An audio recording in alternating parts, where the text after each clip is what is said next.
Et donc j'ai le plaisir et l'honneur d'être avec Bruno Madeleine, qui est donc le président des artistes français. Bruno, bienvenue. Merci. Je vais avoir juste quelques questions, mais la première c'est comment ça se passe cette édition d'Art Capital 2023 ? Ça se passe bien. C'est la deuxième édition qu'on fait au Grand Palais éphémère. On a pris nos habitudes déjà. Ça nous a été plus simple parce que justement on ne découvrait pas les lieux. Il y avait l'expérience de l'année dernière.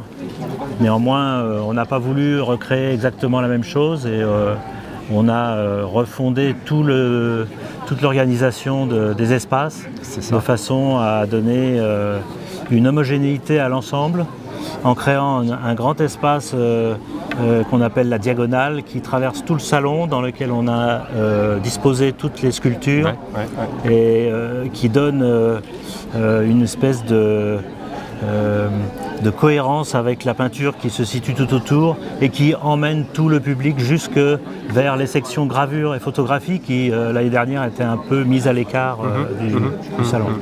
C'est un point qui est crucial, je trouve, cette année au travers des interviews que je fais avec tout le monde, et les artistes, et les exposants, et les visiteurs, c'est que notre installation est extraordinaire et cette fameuse diagonale, tout le monde en est fou. C'est vrai, c'est pas la diagonale des fous, c'est la diagonale, on en est fou.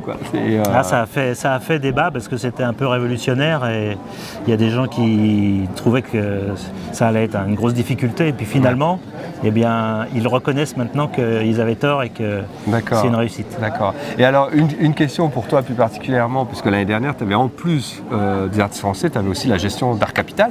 Le fait de ne plus avoir cette gestion d'Art Capital, c'est bien, ça te manque, t'as moins de boulot. Ça me manque pas tant que ça parce que c'était beaucoup de travail. Néanmoins, j'ai gardé la partie trésorerie que je faisais en plus de la présidence l'année dernière.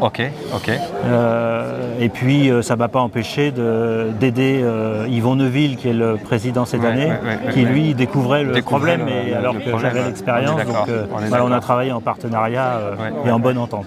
Alors cette année, tu vois, on a des retombées presse qui sont de plus en plus importantes. Et j'ai interviewé hier Béatrice Martini qui m'a dit avoir reçu sur la journée à peu près 120 journalistes et sur la visite de presse une cinquantaine de journalistes. C'est pas mal, qu'est-ce que tu en penses ? Je suis content que c'est de la réussite. Cette année, on a voulu que l'attaché de presse soit attaché à Art Capital et pas seulement au Salon des artistes français, pour essayer d'avoir plus de moyens et puis lui donner une publicité plus large. Et si ça réussit, on a tout gagné. On sera gagnant de ça. On a eu des belles retombées dans plusieurs magazines nationaux, et à la fois en médias électroniques sur le web et à la fois en magazine papier. Et alors il y a une chose qu'on va mettre en ligne sur nos réseaux, qui sont déjà en ligne sur le site internet, et qui vont l'être peut-être demain ou dimanche à la fin d'Art Capital sur l'Instagram et le Facebook.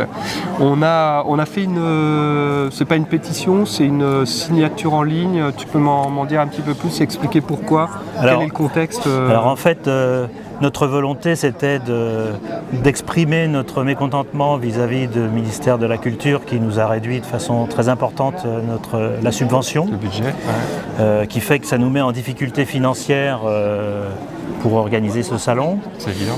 Et on a souhaité pouvoir écrire une tribune qui serait éventuellement diffusée dans un grand journal. Et pour ce faire, on a créé ce message à tous les artistes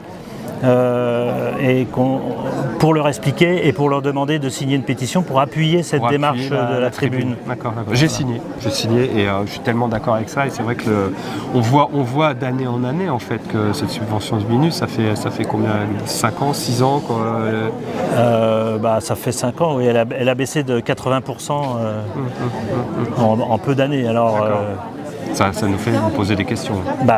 Oui. C'est évident. En attendant, pour revenir sur des sujets plus joyeux, on va dire, mais je suis certain que tout va bien se passer, je connais mon optimisme naturel.